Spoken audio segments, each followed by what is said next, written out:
The wealthy, the affluent, the obese upper classes, these were the circles in which Cha Kwan-ho belonged without question. He was a man to whom all those titles applied, someone who had not only entered the world of business, but had dominated it with unmatched discipline and intellect.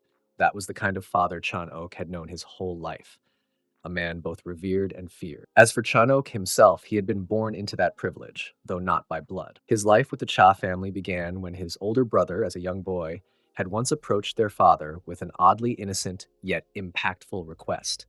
He had declared that he wanted a little brother, and had phrased it bluntly, demanded to buy him a little brother.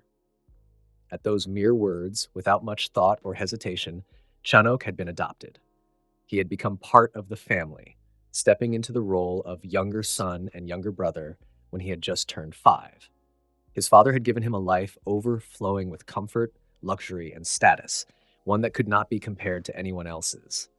His older brother, in those early years, had treated him with warmth and affection, cherishing him more than anything. For a time, they had felt like a truly happy family, one bound together not just by names and photographs, but by laughter, dinners, and the shared image of unity. But that illusion had its limits. As the years passed, the fondness from his brother began to fade. Slowly but surely, the warmth turned lukewarm and eventually cold. The bond that once felt strong became something fragile and awkward. From a young age, Chenok had felt that something was missing, that some invisible wall separated him from the others. That wall grew thicker and higher with time, until it felt as though he were on the other side entirely. Though they raised him as part of the family, it sometimes felt like they had taken in a stray dog for fun, something temporary, a gesture made out of boredom or curiosity. They did their best to treat him kindly, perhaps because it was their father and brother who had made the decision to bring him in. But kindness, Chano came to realize, was not the same as love. 2 decades later, when he had long since become an adult, he saw his family again. It had been many years. They were brought together not by celebration, but by loss. His father had passed away. Chanok, now a grown man, looked upon the man who had shaped his life in so many ways. Even in death, his father's face remained composed and cold, exactly as he had remembered. Those who gathered at the funeral mourned deeply, their sadness raw and visible. But there was one exception, his older brother, Cha Chan Yol, who showed no sadness whatsoever. His indifference was stark and chilling, and it carried more meaning than words ever could. Not long after the funeral, the truth began to unravel. As news of their father's vast fortune emerged, Chan Yol cut off all contact with everyone, including Chan Ok. The family, who had once promised to care for him as their own, turned their backs. They shifted their priorities, placing more value on the memory and legacy of their father than on the adopted son, who remained among them. Chanok watched in silence as his entire reality crumbled. Just as his father's presence disappeared, so too did every belief he had clung to. The ideals that had guided his actions, his unwavering gratitude, his belief in kindness, and the comforting idea that shared burdens grew lighter, began to dissolve. For most of his life, he had lived selflessly, giving without asking, loving without expecting anything in return. He had believed that joy multiplied when shared and that pain, too, became more bearable when divided. He had not lived in a way that invited criticism or contempt. And yet, the person who first condemned him, the one who struck him hardest when he was down, had been his wife, the woman to whom he had once sworn eternal love. Memories flashed through his mind, sharp and painful. He could still hear her voice, angry and raw, demanding to know how he could still laugh after losing everything. She had shouted at him, her words cutting deep, accusing him of smiling while standing amidst the ruins of his life. In confusion, he had asked her why. If she had ever meant to live for their family, she hadn't fought for them, but her response had left him shattered. Through tears, she had called him a good man, but a fool. She told him he had been deceived and walked away, leaving him alone, finalizing their separation with a divorce. In the present, as he lay in bed, his mind heavy with memories, Chanok found himself spiraling. His thoughts were interrupted by the sudden ringing of his phone. It was a call from his son. With a tired voice, he picked up and greeted him, asking what was wrong. Without delay, his son requested a sum of money, 3 million won. The number struck him like a stone. He responded quietly, remarking that it was a large amount, but added that he had many things to pay for. His son pressed again, asking if he truly couldn't arrange it. Chanok replied that he would try to find a way, no matter what. He asked for time and promised to get back to him later that same day. While the call was still active, he glanced at the family photo frame placed beside his bed. It held a picture of him and his son from happier days. Looking at it, he sighed and apologized, whispering to himself that he was sorry for being so incapable. Then, as if resolving something silently, he told his son he would arrange the money and softly added, "I love you." But before he could end the call, he overheard his son speaking with a friend. The friend asked what his father had said, and his son laughed, saying his dad had just told him to wait. Then, with cruel casualness, he added that his ATM was being emotional lately, so the response had been slow. The two boys burst into laughter, mocking the man who had just offered them love. Chanok ended the call without a word. The sting of betrayal settled heavily in his chest. Deep inside, he had already known why a college student would ask for such a large amount of money. But hearing it spoken aloud with such carelessness confirmed what he had feared, that there was no one left he could truly rely on, no one to turn to, no one who cared. His eyes drifted to another photo frame, this one containing a picture of himself with his father and older brother. He studied the face of the man who had once ruled their world and thought to himself that only someone like his father could find a way out of this. He chuckled bitterly at his own thoughts that why he is really seeking help from someone who was no longer alive. He then looked at his brother's face in the photograph and questioned his own sanity, that who was he thinking of? Maybe he really was going mad. Still, as shameful as it felt, a part of him whispered that he had to try, he had to go to his brother and ask for help. With quiet determination, Chanok got up, dressed, and made his way to his brother's house. Upon arrival, he rang the video intercom system. A woman's voice answered, asking who it was. He replied that it was him, Chan Ok, and that he was there to see his brother. She responded that his brother wasn't home. Recognizing the voice, he addressed her as his sister-in-law and asked if she had been well. Her response was cool and nonchalant. Just so-so. She followed her greeting with a question of her own, asking what had brought him there so suddenly. She reminded him that they were never close enough for an unexpected visit like this. He hesitated briefly, then replied that things had simply happened that way. With humility, he asked if she could spare a moment of her time. He admitted that he knew he was being shameless and assured her that she could refuse if it was too much trouble. Even so, he pleaded softly for just a little bit of her time, not long, just enough to be heard. His sister-in-law opened it and welcomed him in, suggesting he come inside so they could discuss whether the matter was long or not. She casually mentioned that he could even keep his shoes on indoors.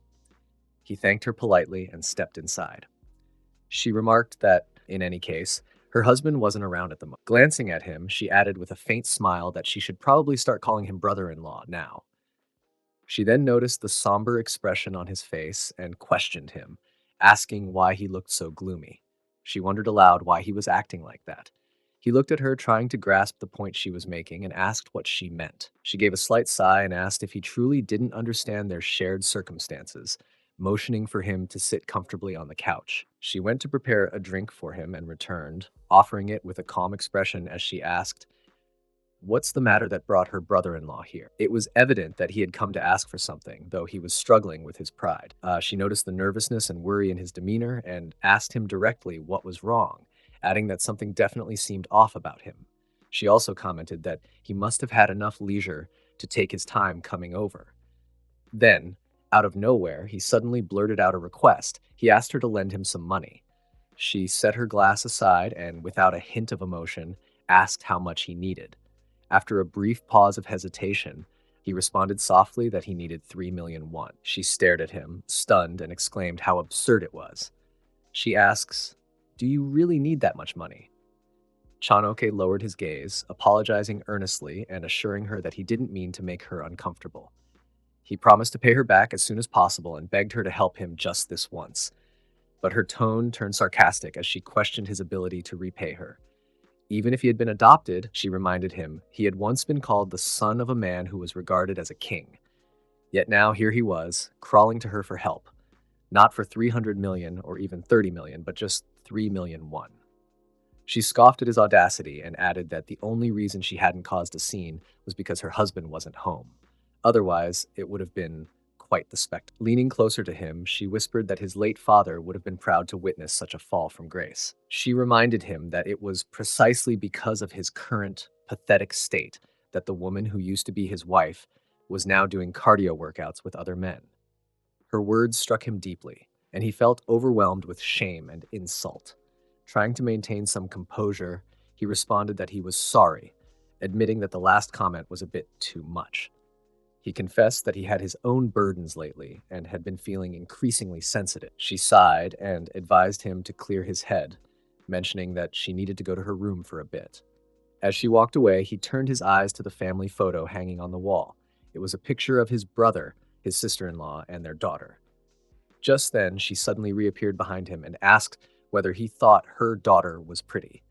He replied sincerely that she had indeed grown a lot since the last time he had seen her.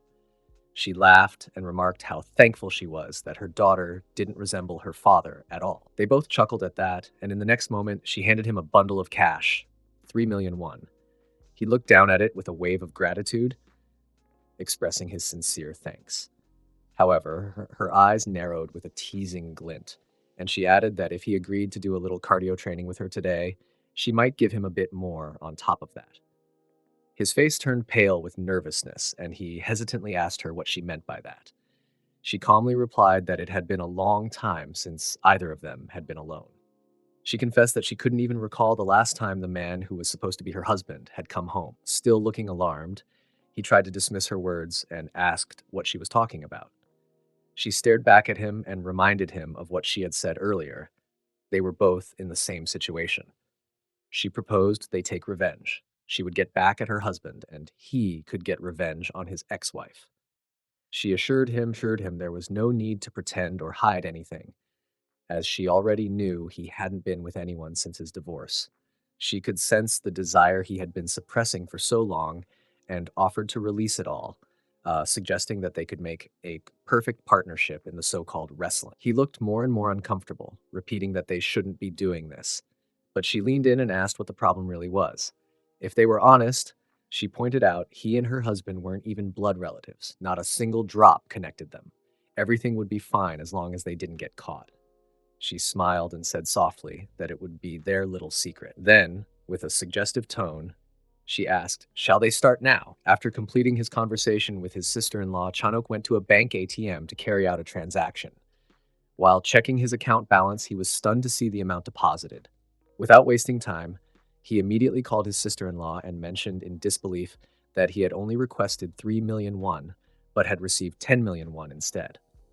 On the other end, she calmly replied that she had sent the money and jokingly referred to it as alimony for the little secret they shared that day. Confused and caught off guard, he questioned the term alimony, but before he could say more, she abruptly hung up after saying, "Yes, you're done by."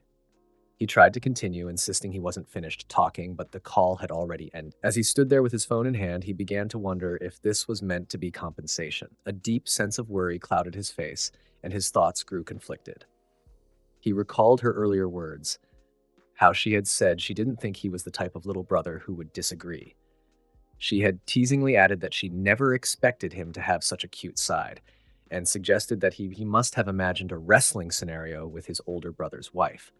Embarrassed, he had told her that he wasn't the kind of person she thought he was, but she had laughed and responded that his face suggested otherwise. She had then warned that continuing in that way wasn't good for his body and told him to stop. She had tried to encourage him by inviting him to join her training session, calling him brother-in-law and urging him to try it with her, but he apologized and declined. When she inquired about his actions, he had told her that no matter how hard tried, he didn't think he could go through the session with her. He had resolved to find another way to come up with the money. With a firm tone, he had asked her to pretend that he had never come that day, then quietly said goodbye and walked away. She had silently watched him leave, her thoughts lingering on how Chanoke remained the same innocent man who still didn't understand the gravity of his situation. She reflected that he was truly in a miserable state and wondered if he believed he had made the right choice. Yet, despite everything, she had softly said she would wait for him, because deep down, she knew he would return eventually. Back in the present, Chanok was on the phone with his son. He told him that he had just sent the money and advised him to use it sparingly this time. He inquired when his son would be coming home and reminded him to stay in touch if he had any plans. After ending the call, he stood silently, lost in thought, the earlier incident with his sister-in-law replaying in his mind. Her voice echoed in his memory, stating that it had been a while and that she could give him more. As the flashbacks faded, He tried to shake off the thoughts, murmuring to himself that it had been a brief mistake. But before he could dwell further, his phone rang. The caller ID displayed the name Shin Jae-hui, and he paused, reflecting on who was calling. Upon answering, he greeted her and noted how it had been a while. She responded cheerfully, saying that she had been doing well, all thanks to him. She laughed warmly, and he returned her smile, asking what prompted the call, if something had happened. She reassured him that nothing was wrong and asked if he was free that evening, as she wanted to invite him to dinner. He told her that he was available, to which she happily replied that it was good to hear.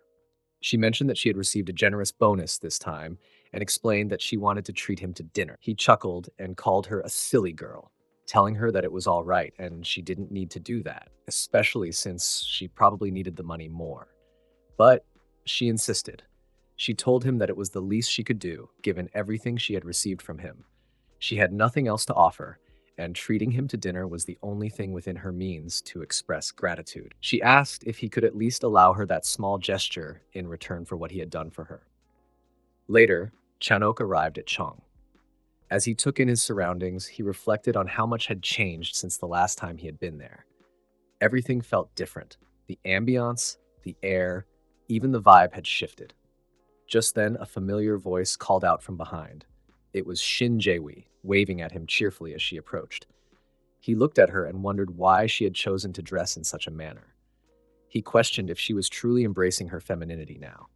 She looked radiant, full of youthful energy, and as she walked toward him, he found himself thinking about how wonderful it must feel to be that young. His gaze briefly drifted to the scar on her leg, and his memory took him back to the moment she had been stabbed there, a moment filled with blood and chaos. Returning to the present, she asked him playfully if he had been thinking of something exciting about her. He quickly denied it, saying that his mind was just full of random thoughts. She pressed him further, wanting to know what exactly he had been thinking, but he brushed it off again. She pointed out that his eyes were telling a different story, and her words annoyed him. He threatened to leave, but she playfully declared that she wouldn't let him and burst into laughter. She wrapped her arm around his, and he questioned what kind of woman would casually hook her arm around someone like that. She replied that she simply felt like it. He looked at her in disbelief, asking what he was supposed to do with her, how she could feel comfortable hugging someone in his 40s. She replied sweetly that she would only do that with a mister who took good care of her. He looked at her again and sighed, urging her that they should get going, or else they would be late. She agreed, and the two of them began walking together toward the hotel where their dinner reservation had been made. As they made their way to the restaurant, their conversation flowed naturally. He asked her if her leg had fully recovered, and she confirmed that it was, even saying she could run without any issue now, all thanks to him. He expressed relief, but remarked that it was a shame nothing could be done about the scar. She simply smiled and said that it would fade with time, and then burst into laughter again.